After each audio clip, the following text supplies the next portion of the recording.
राम वृषणमान की जय, सीताराम भगवान की जय, अपने अपने माता पिता गुरुजनों की जय। एक महत्वपूर्ण सवाल हमें बार बार पूछा जाता है कि ये जो दरबार लगते हैं, जो सवारी आती है, या फिर जो पर्चा लिखा जाता है, या फिर और भी अन्य जो चमत्कार दिखाते हैं, इसमें क्या तथ्य है और क्या इसमें सत्यता है।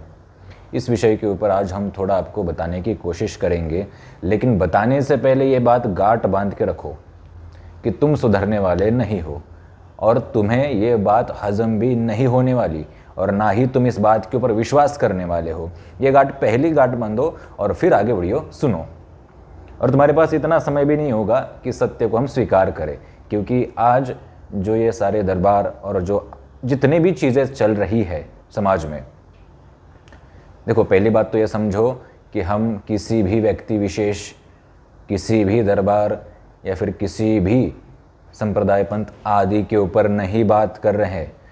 हम किसी भी व्यक्ति के भावनाओं को ठेस नहीं पहुंचाने जा रहे हैं। हम बस जो चल रहा है, जो हमें हमारी दृष्टि से दिख रहा है, वो हम आपको बताने जा रहे हैं। ये जो व्यवस्थाएं चल रही है, पहली चीज़ सवारी आना। पूछते हैं कि लोग ये क्या होता है, और कुछ लोग तो ऐसे होते हैं कि किसी का भी नाम गांव पता बता देते हैं, सवारी आके कुछ भी और भी बहुत सी रहस्यमय चीज़ें बता देते हैं। तो ये कैसे संभव है, ऐसा बार बार पूछा जाता है। देखो पहली चीज़, सवारी आना ये कब से चल रहा है, ये परंपरा कब से स्थापित हुई भारत में, किस इतिहास में इसका उल्लेख आया? महाभारत में, रामायण में, या चाणक्य ने कहाँ पे इसका उल्लेख आया? कहीं पे उल्लेख नहीं आया। अगर आप देखेंगे तो हाल ही के कुछ सैकड़ों वर्ष के आसपास से ये सवारी आने की प्रथा या फिर परंपरा शुरू हुई। अच्छा, क्या देवी देवताओं को इतना ही समय है कि सवारी आके सबके काम करने लगे? वो इतने बड़े बड़े देवी देवता, उनको खुद आके जो काम कर सकते हैं, उसको तुम्हारे शरीर की क्या आवश्यकता? पहली चीज़। दूसरा, क्या जो किसी का नाम गांव पता बता देते हैं सवारी आके, इसमें क्या सत्यता है? एक छोटी सी भी नकारात्मक ऊर्जा सक्षम है ये सारे काम करने के लिए, और नकारात्मक ऊर्जा वही होती है जिसकी मुक्ति नहीं हुई होती, और जिसकी मुक्ति नहीं है उसी को बोलते हैं नकारात्मक ऊर्जा, भले वो किसी भी श्रेणी के आते हो। ऐसा ग्रंथों में और हर जगह पे उल्लेख आता है। तो पहली चीज़ ये समझ लो कि सवारी आना बिल्कुल हमारे नज़र से कुछ सही नहीं है, और इसमें सुधारना होनी चाहिए। जो भक्ति भाव के ऊपर, जो ये दरबार चलाने के ऊपर सवारी आने का नाटक चल रहा है, गली गली हर घर घर में तुमको ये चीज़ें दिखेंगी। बस देवी देवताओं को कलयुग में इतना ही काम बचा है कि वो काली, दुर्गा, भवानी, भैरव, इतने बड़े बड़े ऊर्जाएं तुम्हारे शरीर पे आते रहे, इतना ही उनको काम बचा है। खैर, इस विषय में कोई भी खुलकर बोलने के लिए तैयार नहीं। जितने भी बड़े धर्माचार्य बैठे हैं, जितने भी बड़े गुरु बैठे हैं, समाज में कोई भी इसके ऊपर बोलने के लिए तैयार नहीं। क्यों? क्योंकि तुम जितना अंधेरे में रहोगे, समाज, लोग जितना अंधेरे में रहेंगे, उतना ही उनका फ़ायदा होता जाएगा। तो जहाँ तक हमें लगता है ये बात पूर्णतः गलत है। कुछ लोग बोलते हैं योगिनी, जोगिनी आदि आदि, उनकी सह शक्तियाँ जो होती है, उनके नीचे काम करने वाली जो शक्तियाँ होती है, वो सवारी के रूप में आती है। खैर, जैसे हमने उत्तर दे दिया कि ये पूर्णतः गलत है और गलत रहेगा हमारे दृष्टिकोण से। और अब आते हैं कि जो लोग पर्चा लिखते हैं उसके ऊपर। खैर, अब भारत में ये ट्रेंड बन चुका है, और सनातन जो पहले था वो पहले जैसे नहीं रहा। तुम्हें बस चमत्कारी गुरु चाहिए, कोई तुम्हारी मन की बात बता दे, बस तुमने भगवान मान ही लिया। हनुमान, राम, ये सारी ऊर्जाएं, कृष्ण, ये सारी ऊर्जाएं हजारों सालों से भारत इस पृथ्वी पे है, इस ब्रह्मांड में है, लेकिन तुमको उनकी याद अभी तक नहीं आई। उनके पराक्रम, उनके चमत्कारों की उल्लेख हर ग्रंथ में है, लेकिन तुमने उनकी बात को नहीं माना। लेकिन जब पर्चा लिखने वालों का उदय हुआ, भारत में हजारों लोग हैं पर्चा लिखने वाले, एक से बढ़कर एक, जब उनका उदय हुआ सोशल मीडिया पे, टीवी पे, जब तुमने देखना शुरू किया, तब तुमको याद आई कि हाँ, हमारे पास भी कुछ सिद्धियाँ होती है, सनातन में भी ऊर्जाएं होती है। इससे पहले नहीं थी, और इससे पहले अगर ग्रंथ में लिख के रखा है तो तुमने विश्वास क्यों नहीं रखा? इसका मतलब साफ है कि तुम्हें कोई तो दिखावा करने वाला चाहिए, बहकाने वाला चाहिए, तुम्हें बस अपना स्वार्थ पूर्ण करने वाला चाहिए और कुछ नहीं। जहाँ पे तुम जाओ तुम्हारा धन धान्य सुख समृद्धि का स्वार्थ पूर्ण हो। राम, हनुमान, कृष्ण, काली, दुर्गा, भवानी, महादेव, इनसे तुम्हारा कोई भी संबंध नहीं। छोटी मोटी तुच्छ सिद्धियां देख के तुम भक्ति में आते हो, और जब विश्वास डगमगा जाता है या फिर जब कुछ ऐसी घटना घट जाती है तो तुम्हारा सनातन के ऊपर से, पूरे देवी देवताओं के ऊपर से विश्वास उठता है। इसके लिए जिम्मेदार कौन? आज वरिष्ठ हनुमान की गद्दी पे भी लोगों की समस्या सुनी जाती है, लेकिन किसी को तुम्हें क्या समस्या है ये बताया नहीं जाता, खुद ब खुद पता लग जाता है। हम हमेशा बोलते हैं कि हम किसी को कुछ बताते नहीं कि तुम्हें ये समस्या, तुम्हें वो समस्या, और तुम अपेक्षा भी मत करो कि हम तुम्हें कुछ बताएं। तुम यहाँ पे आते हो, यहाँ पे तुम अपनी निष्ठा भक्ति से भक्ति करते हो, विश्वास रखते हो भगवान के ऊपर। हम हमेशा बोलते हैं कि हमारे ऊपर विश्वास रखने की आवश्यकता नहीं। जो पहले हजारों सालों से ग्रंथों में लिख के रखा है, हजारों सालों से जिस देवी देवताओं का अस्तित्व है, उनके ऊपर विश्वास रखो। इसलिए वरिष्ठ हनुमान की गद्दी में ये ऐसे अंधविश्वासों को कोई जगह नहीं है। अब तुम बोलोगे कि गुरुजी, फिर ये तो विद्या तो सच में है ना कि लोग लिखते हैं, ये करते हैं, वो करते हैं। एक बात हमें बता दे, भारत में, इस पूरी पृथ्वी तल में हजारों, एक से बढ़कर एक सिद्ध संत उत्पन्न हुए। कुछ नाम हम गिना के भी ही देते हैं आपको, सुनो। जैसे नीम कोरली बाबा, अगर चाहे तो कुछ भी कर सकते थे। जैसे हमारे महाराष्ट्र में आते हैं स्वामी समर्थ, चाहे तो कुछ भी कर सकते हैं। जैसे देवराह बाबा जो अभी थे, चाहे तो कुछ भी कर सकते थे। संत तुकाराम महाराज कुछ भी करने में सक्षम। कितने बड़े बड़े संत हैं राजस्थान में, बावलिया सरकार आदि आदि बड़े बड़े संत, अगर मैं नाम गिनाने बैठूं तो रात हो जाएगी। हमने कुछ नाम गिनाए सिर्फ तुम्हारे समझ के लिए। तो इन सारे इतने बड़े बड़े संतों में इतनी क्षमता थी, क्या कभी इन्होंने अपनी विद्या का प्रदर्शन किया? बिल्कुल नहीं। क्या कभी इन्होंने बोला कि हम तुमको चमत्कार इसलिए दिखा रहे हैं ताकि तुम्हारी भक्ति बढ़े, ताकि लोगों को समझ में आए कि सनातन में भी विद्या होती है? कभी नहीं इन्होंने ऐसा बोला। क्यों नहीं बोला? क्या इन्होंने तुमको चमत्कार देख के भगवान के ऊपर विश्वास करने के लिए मजबूर किया? बिल्कुल नहीं किया। असली संत थे, सिद्ध संत थे, वो सच जानते थे। हमेशा वो सिद्ध संत चुप बैठते थे, क्योंकि उनको पता है समाज को सुधारना लगभग असंभव चीज़ है।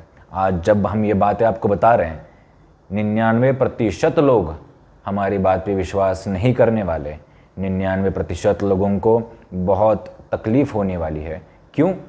क्योंकि उनको सेलिब्रिटी गुरु चाहिए, उनको चमत्कार दिखाने वाले, पर्चा लिखने वाले, सवारी आने वाले, अन्य अन्य चीज़ें बताने वाले, गुमराह करने वाले गुरु चाहिए।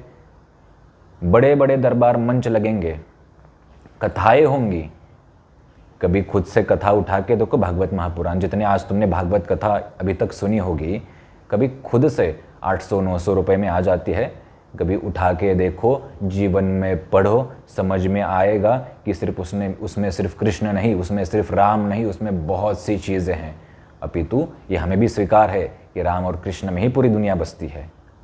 लेकिन राम और कृष्ण जिस पृथ्वी तला पर आए मनुष्य अवतार लेके, और यहाँ पे भी उनको संघर्ष करना पड़ा, उन सारे संघर्षों की और आदि अन्य कथाओं, आदि अन्य ज्ञान की बातें उस भागवत महापुराण में की गई है। कभी तुमने खोल के देखा? मंच पे बैठ के नाच गाना करना कितना सही है? खुद से थोड़ा आकलन करो कि मंच पे बैठ के नाच गाना करना कितना सही है। व्यास गद्दी का ये पूर्णतः अपमान। खैर, उनकी भी मजबूरी है, जो कथावाचक है उनकी भी मजबूरी है, क्योंकि तुम्हें ज्ञान तो नहीं चाहिए, तुम्हें चाहिए मनोरंजन। तुम्हें मनोरंजन चाहिए, क्योंकि ये हमारा डीएनए है, ऐसा मनुष्य का डीएनए ऐसा है कि बचपन से तुमने भी देखा होगा कि तुम्हारा कभी कक्षा में, क्लासरूम में मन नहीं लगता था, लेकिन ग्राउंड में, मैदान में तुम्हारा मन लगता था। क्यों? क्योंकि वहाँ पे मनोरंजन, कक्षा में, क्लास में शिक्षा, ज्ञान, तो ज्ञान की तरफ कभी किसी का मन नहीं लगता। सेम वही चीज़ आज हो रही है, किसी का मन नहीं है कथा असली सुनने में। और एक बात बताओ, जो चीज़ बहुत समय से है उसका फैलाव कितना होना चाहिए? भक्ति भारत में हज़ारों सालों से, लाखों सालों से, उसका कितना फैलाव होना चाहिए? और जैसे हम बोलते हैं कि कथा अगर होती है तो पूरा वातावरण शुद्ध होता जाता है, आज भारत में घड़ी घड़ी हज़ारों कथाएं हर रोज़ होती है, फिर भी जो दुर्दशा है वो बढ़ती जा रही है। इंसान विद्रूप होता जा रहा है, इंसान धर्महीन होता जा रहा है। तो क्या ये सच में कथाएं हैं? बिल्कुल नहीं। अगर सच में कथा होती, सच में इसमें कुछ होता, तो इतना विद्रूपीकरण भारत का या फिर पूरी दुनिया का नहीं होता, मानव जाति का नहीं होता। कभी खुद से तो आकलन करो, भगवान ने इतनी हमें बुद्धि दी है, कभी खुद से भी आकलन करना चाहिए। हमेशा हम अपने वीडियोज़ में बोलते हैं, हमने बातों में अपने हमेशा कहा कि हम आपको एक रास्ते पे लाके छोड़ते हैं, आगे से तुमको खुद खोज करनी है। एक ऐसे किनारे पे लाके रखते हैं कि जहाँ से तुम खुद सोचना प्रारंभ करते हैं। आज हम वापस तुम्हें उस किनारे पे लाके रख रहे हैं। आज से 15-20 साल पहले अगर आप भारत देखो, उसकी भक्ति देखो तो अलग थी, लेकिन अचानक से जैसे ही परीक्षा आ गए भारत में, हर एक के पास गली गली अब ये पर्चा लिखने की विद्या, हर एक के पास सवारी आने की विद्या, जिसके तिसके शरीर में देवता आ रहे हैं, देवताओं के गण आ रहे हैं। कुछ लोग बोलते हैं गण हैं, कुछ लोग बोलते हैं सेवक आते हैं देवताओं के। कितनी दुर्दशा है भारत की। किस ग्रंथ में उल्लेख, किस बड़े महात्मा ने ऐसी चीजें बताई? बिल्कुल नहीं। इतने संत हो गए भारत में, परंतु इनका फैलाव हो क्यों रहा है? क्योंकि तुम चाहते हो। असली कथा तो तुम्हें सुननी नहीं, क्योंकि उसमें ज्ञान होता है। असली कथा में तुम बैठो, 10-15 मिनट के अंदर तुम बोर हो जाओगे, निरस हो जाओगे, उठ के चले जाओगे। लेकिन जहाँ पे बड़ा मंच, रंगीत लाइट, बड़े बड़े नाच गाने, मृदंग, ढोल आदि बजते होंगे, वहाँ पे तुमको बड़ा आनंद आएगा, जैसे कि एक फिल्म थिएटर में आनंद तुमको आता है। उसमें कथा कम, आधा तो नाच गाना ही चलता रहता है भजन के नाम पे। खैर, हम किसी के ऊपर उंगली नहीं उठा रहे, हम बस हमारी मन की बातें बता रहे हैं आपको। इतने बड़े बड़े सिद्ध संत भारत में हो गए, शायद वो चुप इस वजह से ही थे क्योंकि तुम्हारी बुद्धि कभी सुधरी नहीं जा सकती। परीक्षा नकारात्मक ऊर्जाओं की वजह से लिखा जाता है। जो ये हमारे पास भी कितने ऐसे फ़ोन आए कि हमें यह विद्या सीखनी है, हमारे पास कोई विद्या नहीं सिखाई जाती। नकारात्मक ऊर्जाओं की कृपा से ही परीक्षा संभव है। ये गांठ बांध के रखना, उसी को फिर लोग काली, दुर्गा, भवानी, हनुमान, राम, कृष्ण इनका नाम देते हैं, इनकी मूर्ति बिठाते हैं और फिर आगे अपना दरबार लगाते हैं, तुमको चमत्कार दिखाते हैं, मदारी का खेल दिखाते हैं और तुम उनके सामने नाचते हो, तुम उनके मुरीद बन जाते हो। उनको चाहिए भी वही और तुमको भी चाहिए वही। वो उनका स्वार्थ सिद्ध हो रहा है, वो प्रसिद्धि पाते जा रहे हैं और तुम वही के वही हो। तुमको चमत्कार मिलता जा रहा है, तुम खुश होते जा रहे हो। कृष्ण भगवान ने 9वां अध्याय 25वां श्लोक में यही कहा है कि जो जिसकी पूजा करेगा वो उसी गति को प्राप्त होगा। खुद जाके पढ़ लेना। लेकिन तुमको बताए कौन? और बताए तो तुम विश्वास करो भी कैसे? क्योंकि एक बार अगर वो पर्दा गिर गया नज़र पे अंधकार का, तो खुलेगा नहीं। और भी रहस्य हम खोलने वाले बहुत सी चीज़ों के। अब आपने बोलेंगे कि नहीं गुरुजी, तो बहुत सारे काम हो रहे हैं हमारे पास, हम ये किसी को सिद्ध नहीं करना चाहते और ना ही हमें किसी को प्रूफ देने की आवश्यकता है। सुनने से पहले गार्ड बांध लेना। फिर भी हम आपको बता रहे हैं कि हमारे पास ऐसे कितने लोग आए जो कभी ऐसे दरबारों में गए थे जो बहुत प्रसिद्ध सिद्ध होने लगे, तो ऐसे दरबारों में जाके वहाँ पे फिर नारियल बांधना, ये करना, वो करना, और आज उनके घर में अकाल मृत्यु तथा बड़ी घटनाएं होना शुरू। ऐसा क्यों? शुरुआती 1 साल 6 महीना 2 साल बहुत अच्छा चला गया, बाद में सब उल्टा होने लगा। ऐसा क्यों? देखो, तुम जब वहाँ पे जाते हो ऐसी जगहों पे, तो वहाँ पे एक तो नकारात्मक ऊर्जाएं काम करती है, उनसे काम करवाया जाता है। फिर वो कुछ देती हैं तो बदले में कुछ लेती भी है। कुछ समय के लिए तुम्हें सुख मिलेगा। उदाहरण के तौर पे किसी को अगर पुत्र प्राप्ति करनी है तो वहाँ पे जाके लोग अर्जी बांधेंगे, और अगर मान भी लिया कि किसी भी तरह से पुत्र प्राप्त भी हो गया, लेकिन वो टिकता नहीं। कुछ साल टिकेगा, बाद में वो निकल जाएगा।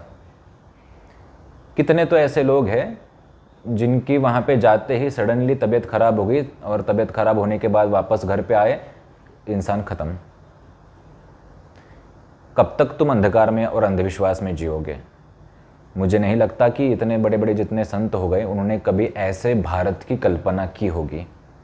संत शिरोमणि संत तुकाराम महाराज हमेशा से बताते आए कि ऐसे तंत्र मंत्र करने वाले लोगों के ऊपर आप ज़्यादा विश्वास ना रखें, भक्ति में रहे, भगवान की भक्ति में ही सब कुछ है।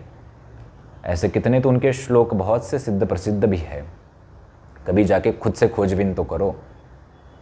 उनका संपूर्ण जीवन चला गया बताते बताते कि ये जो छोटे मोटे चमत्कार दिखाने वाले लोग हैं, इनके चक्कर में बिल्कुल ना पड़ो, यही असली माया है। वो बताते बिताते थक गए, लेकिन तुमने कभी माना नहीं। जैसे कि महाराष्ट्र में संत तुकाराम दिखेंगे तो लोग बोलेंगे कि कितने बड़े संत है, वाह वाह वाह, लेकिन उनके बातें कोई नहीं मानेगा। पूजा करेंगे, हाथ जोड़ेंगे, लेकिन हमको बातें तुम्हारी माननी नहीं। ऐसा तुम्हारा हमारा स्वभाव। ऐसे ही अब राज्य देखें आप भारत का, हर राज्य में कोई ना कोई बड़ा संत तुम्हें दिखेगा। उन्होंने ऐसे ही बातें कही होंगी, लेकिन तुमको उनकी बातों के ऊपर विश्वास नहीं ना। संत, तुम्हारा मन ऐसा है कि संत भगवान तुम चमत्कार दिखाओ, हम वाह करेंगे, तुम्हारी कथाएं सुनेंगे, हम वाह करेंगे, लेकिन तुम्हारी बातों के ऊपर हम विश्वास नहीं करेंगे। क्यों?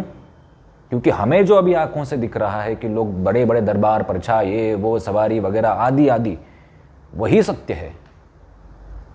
यकीन मानो, ये चमत्कार दिखाना माया होता है, इसी को माया बोला गया। और गुरु वो कभी नहीं हो सकता जो तुम्हें माया में फंसाए। गुरु तुम्हें जीवन में सही मार्गदर्शन दे सकता है और माया से निकाल सकता है, इसी जीवन में, गृहस्थ जीवन में, इसी पृथ्वी तला पे। ना कि तुम्हें ये बोलेगा कि हम तुम्हें चमत्कार इसलिए दिखा रहे हैं ताकि तुम भगवान की भक्ति करो। ऊपर से बैठे हुए भगवान भी सोचते होंगे, जैसे कि हनुमान जी अष्ट सिद्धि नवनिधि के दाता, लेकिन कभी भी एक भी सिद्धि उनको याद नहीं, प्रयोग करना पता नहीं। क्यों? हमेशा रहते राम नाम में, हमेशा राम नाम में रहे, ना कोई सिद्धि ना कोई बल, कुछ भी याद नहीं उनको। लेकिन उन्हीं का नाम लेके तुम्हारे ऊपर थोपा जा रहा है चमत्कार चमत्कार चमत्कार चमत्कार। वो हनुमान जी खुद सोचते होंगे कि हमने कभी जीवन में खुद दिखाया नहीं कभी ऐसी चीज़, और ये बड़े बड़े मंच टीवी लगा के दिखा रहे हैं। आश्चर्य की बात कि भारत की मीडिया भी इसे कवर कर रही है। आश्चर्य की उससे भी ज़्यादा बात बड़ी कि तुम उनके ऊपर विश्वास कर रहे हो। चाहिए नहीं तुम्हें सत्य, सुनना नहीं तुम्हें सत्य। आज ये हमारी बातें सुनने में सबको कड़वी लग रही होंगी, पचाने में कड़वी लग रही होंगी, समझ में नहीं आ रही होंगी कि क्या करे क्या ना करे। एक ही काम करो, या तो भारत के जो असली संत है, भारत का जो असली सनातन है, भारत इस पृथ्वी का जो असली भक्ति भाव है, उसको तुम मानो। नहीं तो ये जो सिद्धि दिखाने वाले, चमत्कार दिखाने वाले हैं, इनको मानो। तुम्हारे पास 2 ही रास्ते, बीच में रुकने का कोई रास्ता नहीं। और कृष्ण भगवान ने खुद कहा है गीता में, खुद जाके पढ़ लेना, 9वें अध्याय में क्या कहा कि जो जिसकी भक्ति करेगा वो उसी गति को प्राप्त होगा। तुम्हारे गुरु भी अगर ऐसे ही चमत्कार दिखाने वाले, परीक्षा लिखने वाले हैं, सवारी आने वाले हैं, तुम भी उसी योनि को प्राप्त होने वाले हो। लेकिन तुम सुधरोगे नहीं, क्योंकि तुम्हें धन धान्य सुख शांति समृद्धि पुत्र आदि चाहिए। तुम अंधे हो चुके हो, तुम्हें जहाँ पे रास्ता दिखे, चमत्कार दिखे, तुम वहाँ पे जाने ही वाले हो। ये भी उतना ही सत्य है। कुछ लोग बोलेंगे कि नहीं, कुछ लोग तो अच्छा काम कर रहे हैं, सनातन को बढ़ा रहे हैं, लोगों की सेवा कर रहे हैं। ऐसा सनातन कब तक टिकेगा जिसकी नींव जो अभी नई नई डाल रहे हैं लोग वो झूठ हो, जिसकी नींव माया हो, जिसकी नींव अंधकार अंधविश्वास हो, कब तक टिकेगा? और क्या ऐसे सनातन की हमें ज़रूरत है? क्या ये जनजागृति है सनातन की? क्या ये भक्ति को बढ़ाने की बात है? बिल्कुल नहीं, अंधकार में डालने की बात है। गुरु वो हो ही नहीं सकता जो तुम्हें अंधकार चमत्कार में डाले। लेकिन तुम अभी एक पर्दा है, ऐसा पूरा सोशल मीडिया और पूरे भारत में ऐसा माहौल है कि यकीन मानो तुम्हारे सामने खुद रामकृष्ण आके भी खड़े रहे तो भी तुम विश्वास नहीं करने वाले, तो भी तुम यकीन नहीं मानने वाले जो हमने अभी कहा। ये बातें खुद भगवान भी आके तुम्हें कहे तो भी नहीं मानने वाले, क्योंकि एक साइकोलॉजी, एक मानसिकता ऐसी उत्पन्न, ऐसी बनाई गई है ये 2-4 सालों में, जिसको देख के हमें खुद आश्चर्य लगता है और तुम उसमें ऐसे उलझे हो, ये दुर्दशा है। ग्रंथ कभी खोलने के लिए किसी ने बोला नहीं, किसी कथावाचक ने तुमको बोला कि जाओ खुद ग्रंथ खरीद लो। आज हम भी भागवत कथा करते हैं, लेकिन हमारी भागवत कथा तुम 1 घंटा भी ठीक से नहीं सुन पाओगे। क्यों? समझेगा कुछ है ही नहीं, ज्ञान लेना नहीं, आनंद उसमें आएगा ही नहीं। ज्ञान उसमें आएगा, आनंद तो आएगा नहीं किसी चीज़ का, नॉलेज तुमको लेना नहीं। बातें बहुत कड़वी है हमारे आज की। घुमा फिरा के बात वहीं पे आती है कि कोई सनातन को नहीं बढ़ा रहा है, सिर्फ अपने बैंक बैलेंस बढ़ा रहे हैं और सिर्फ अपना जो प्रोपेगेंडा है, अपना जो उद्देश्य है, उसको एक दूसरे के साथ मिलकर स्थापित करते जा रहे हैं। और जितने भी धर्माचार्य, जितने भी लोग एक दूसरे को अभी मंच पे खड़े रह के दिखा रहे हैं, एक दूसरे के मंच के ऊपर जा रहे हैं और एक दूसरे को अच्छा बता रहे हैं, वो कुछ और नहीं, सिर्फ एक दूसरे का बिजनेस बढ़ाने की चीज़ है और कुछ नहीं। कुंभ में तुमने देखा होगा, किसी भी बड़े गुरु ने तुम्हारा हाथ पकड़ के तुमको नहलाया नहीं होगा, लेकिन कोई धनपति वहां पे आया, पकड़ पकड़ के डुबकी लगाते हैं, खुद हाथ पकड़ेंगे और डुबकी लगवाएंगे, खुद मिलने जाएंगे। एक एक मुद्दे को हमारे कभी गहराई में जाके सोचना। कड़वी बातें हैं, वापस से बता रहे हैं कि हम किसी के विरोध में नहीं, किसी दरबार के खिलाफ नहीं। सारे दरबार फुले फूले बड़े, वैसा ही होने वाला है, क्योंकि ज्ञान तो हमें आएगा नहीं और हमें सुनना तो है नहीं। सभी दरबारों को हमारा सादर दंडवत। और दूसरी चीज़, ये बातें सुन के कोई हमारी परीक्षा लेने ना आना, क्योंकि हमारे पास कुछ भी नहीं है, राम नाम के अलावा कुछ नहीं है। हम प्रतिदिन 1 लाख राम नाम जपते हैं और कुछ नहीं। हाँ, इससे ये भी सुनो, हम प्रतिदिन 1 लाख राम नाम जपते हैं, फिर भी तुम्हें ये ज़रूर बताएंगे कि सिर्फ नाम जाप से कुछ नहीं होगा, कर्म ज़रूरी है। गृहस्थ हो, रोटी कमाना ज़रूरी है, घर संभालना ज़रूरी है। गृहस्थ धर्म संन्यास धर्म से भी बड़ा है। क्यों? क्योंकि संन्यास धर्म तो थोड़ा आसान होगा, क्योंकि उसमें खुद को संभालना है, लेकिन गृहस्थ धर्म में पूरे समाज परिवार को लेके चलना सबसे बड़ा यह धर्म है, कला है। इसलिए जब राम भगवान ने अवतार लिया तो गृहस्थ में आए, कृष्ण जी ने अवतार लिया तब भी वो गृहस्थ में आए, ना कि सन्यासी के रूप में। वो भी यही दिखाना चाहते थे कि गृहस्थ धर्म बड़ा है, रोटी कमाना ज़रूरी है, धन होना बहुत ज़रूरी है। आज धन ऑक्सीजन के समान है, ऑक्सीजन खत्म होगा उससे पहले तुम्हारा धन खत्म होने से तुम मर जाओगे, ये तय है, समझे? तो आज धन इतना ज़रूरी है। किसी भी भगवान ने धन के लिए कभी कुछ नहीं कहा। कृष्ण भगवान खुद राजा बने, धनपति थे, बहुत सादा राजा है तो जाहिर सी बात है बहुत धन होगा। राम भगवान खुद राजा थे, बात अलग कि वनवास गए, लेकिन उन्होंने भी यही दर्शाया कि जीवन में धन की आवश्यकता है। तो ऐसे गुरुओं के चक्कर में ना पड़े जो बोलेंगे कि ये माया है, ये है, वो है, ऐसा। वही गुरु लैम्बोर्गिनी और वही गुरु रोल्स रॉयस और प्राइवेट जेट्स में घूमते हैं, ये भी ध्यान में रखना तुम। हम हमेशा बताते हैं कि धन बहुत ज़रूरी है, व्यवस्थाएं ज़रूरी है, धन से व्यवस्थाएं बनेंगी, तुम अच्छे से अच्छा काम कर पाओगे। विज्ञान ज़रूरी है, तंत्र ज्ञान ज़रूरी है, खोज होना ज़रूरी है। आज आपको हम सत्य बात और कड़वी बात बताएं, अगर विज्ञान का नेतृत्व भारत करता तो इस पृथ्वी पे अभी जितना वायु प्रदूषण, जल प्रदूषण आदि हो रहा है ये नहीं होता। अगर उसका नेतृत्व भारत करता तो क्यों? क्योंकि भारत के पास, भारत के संतों के पास, भारत के लोगों के पास इतना ज्ञान है, इतनी सहनशीलता और संभावना है कि वो ऐसी मशीन्स उत्पन्न कर सकते थे कि उससे प्रदूषण ही ना हो। लेकिन बाहर के लोगों ने जैसे ही विज्ञान को आगे बढ़ाया, वो विज्ञान का उन्होंने नेतृत्व किया। आज आप हालत देख रहे हैं, इंसान का आयु 100 साल था, आज 50 साल जीना मुश्किल। इंसान पहले 100 साल निरोगी जीता था, आज कम से कम तुमको 50 लोग शरीर में मिलेंगे ही मिलेंगे। इंसान पहले नौकरी, जॉब, व्यवसाय नहीं करता था, फिर भी 10-10 बच्चों को संभाल पाता था।